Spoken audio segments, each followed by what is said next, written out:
पिछले कुछ समय से उत्तराखंड के लोग 5वीं अनुसूची की मांग को लेकर सक्रिय रूप से आवाज उठा रहे हैं। हाल ही में जंतर मंतर दिल्ली में मूल निवासी संसद का आयोजन किया गया, जिसमें उत्तराखंड के लोगों ने बढ़ चढ़कर भाग लिया। इस आयोजन के दौरान 5वीं अनुसूची के महत्व और इससे जुड़े अधिकारों के बारे में जानकारी साझा की गई।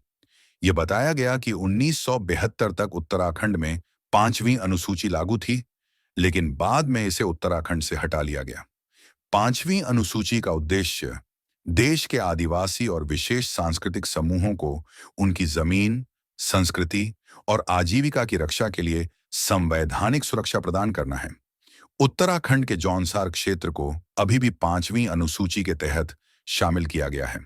इसके चलते इस क्षेत्र को राज्य और केंद्र सरकार से विशेष पैकेज, आर्थिक सहायता और सरकारी नौकरियों में आरक्षण का लाभ मिलता है। देश भर में कई क्षेत्रों को 5वीं अनुसूची का दर्जा दिया गया है। इसका लाभ यह है कि इन क्षेत्रों के लोग अपनी संस्कृति, परंपराओं और जमीन को संरक्षित रखने में सफल हुए हैं।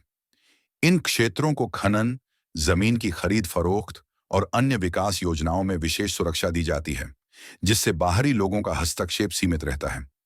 उत्तराखंड के अन्य आदिवासी और पहाड़ी क्षेत्रों में 5वीं अनुसूची की बहाली की मांग इसलिए की जा रही है ताकि यहाँ के लोग अपनी सांस्कृतिक विरासत को संरक्षित कर सकें, जमीन की हानि को रोका जा सके और क्षेत्रीय विकास में समान भागीदारी सुनिश्चित हो। यदि यह लागू होती है तो क्षेत्र में बेरोजगारी कम हो सकती है, पलायन रुकेगा और स्थानीय संसाधनों का उपयोग बेहतर तरीके से हो सकेगा। 5वीं अनुसूची क्या है?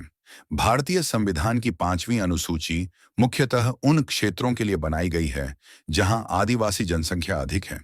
इसके तहत 1. इन क्षेत्रों में जमीन की सुरक्षा और बाहरी लोगों द्वारा खरीद फरोख्त पर रोक लगाई जाती है। 2. स्थानीय समुदायों को उनकी संस्कृति और परंपराओं के अनुसार विकास का अधिकार मिलता है।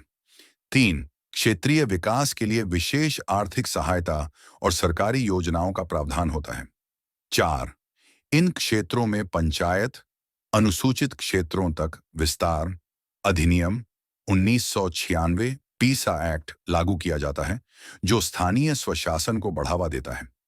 उत्तराखंड के लोगों का यह मानना है कि यदि राज्य के अन्य हिस्सों में भी 5वीं अनुसूची लागू होती है, तो यह न केवल उनकी संस्कृति और पहचान को सुरक्षित रखेगी, बल्कि क्षेत्रीय विकास और न्याय को भी बढ़ावा देगी।